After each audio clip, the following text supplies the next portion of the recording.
Hey, let's talk a little Lions with you. I know that's a team near and dear to your life. Non-emotional, well, listen, man. hardcore day job. Last week when they were demolishing Tennessee, one bad thing that happened was Jared Goff's ankle, and I saw the video of it. It went under a player. It twisted.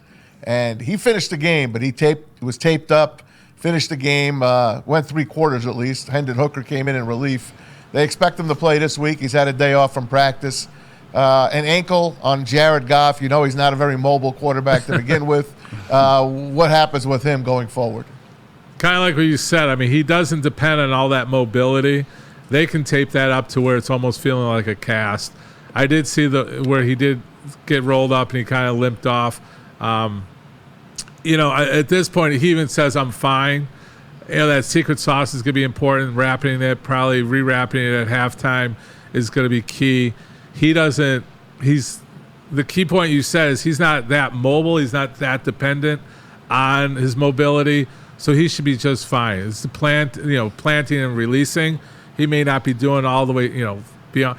I usually use that 20 yards that they can just throw all upper body pretty strong for that 20 yards. But when you start getting over 25, 30, 40 yards, they do need to plant and rotate. Right. So we may see a little bit less longer distance. Well, no Jamison Williams this week, so you're okay on that. Yeah. There's no speedster on the sideline. You're okay with that one. Now, Malcolm Rodriguez, not great news on him. Bad ankle. He's already had a bad ankle when he came into the year. Twists the other ankle now. He's probably not going to play this week. More than likely he's out, but they say he'll be good for the following week. Yeah, I think that's a good call because let him rest. I mean, we need him. He's a instrumental player for us, but we're looking not to get on the Super Bowl hype, but we're looking for long term to get to the playoffs and everything else. So having him healthy later in the season is going to be way more important than jeopardizing him now. God bless you. Salute. That was a cough. That wasn't a sneeze. It was a cough. Cough you. I switched it. One other Lion on the list was Taylor Decker. Yeah. Taylor Decker, he's been abused over the years. He hasn't had a great year this year. Didn't get paid, though. But he's got something that they just call it a chest injury. Yeah. I don't know exactly what that is, but he's Taylor Decker. Well, in hockey, they would call that an upper body injury. Yeah. So the chest injury, NFL has to be a little bit more detailed. So we're going to assume it is his chest. It's not our major pec injuries that we've seen, but it could be like a contusion or things like that. I'm not exactly sure. I haven't had any insight on that, but chest injuries usually, if he's still playing though, he's not out. He's playing. Yeah, he'll play. Yeah. So, but he's been out of practice. Right. So he's resting his leg and it heals. Probably more of a muscle contusion. It could be a rib type of thing, but I think again some of that secret sauce and getting a little bit of prep before the game, get him ready for game time is probably going to happen pretty easily. He got beat a couple of times last week. He didn't have his best game against Tennessee, who's probably got a pretty good defense, Bray. Am I wrong on that? No, Tennessee definitely has a really good defense, especially if you look at that interior defensive line led by Jeff Simmons, and they allow Arden Key to make some plays as well as Harold Landry. I want to ask you a question, and this wasn't even on the docket, but I was thinking about it. Last year, Sam Laporta got hurt in the last regular season game. Still played in the playoffs, but he's been nursing that injury, and we just assumed coming into this season the injury would be healed because they didn't make a big deal about it last year. But I think sometimes like organizations, they overlook things and they still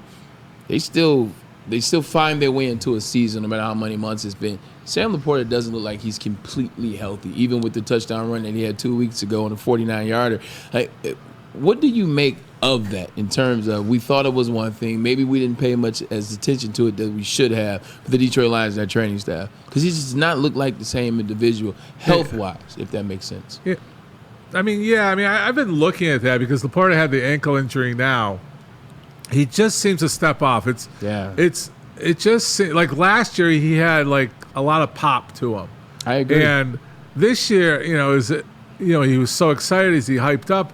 I don't know. I think right now he may be playing mentally cautiously, where he is subconsciously doing it, where he's like, I gotta stay healthy. I gotta get through the season. I can't go like a madman rookie.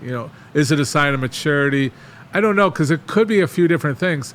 And the other thing that I don't want to get into, but I'll bring up, is that I know a lot of, and you probably know more than I do, a lot of NFL players will keep it quiet from the trainer and from ownership for good reason.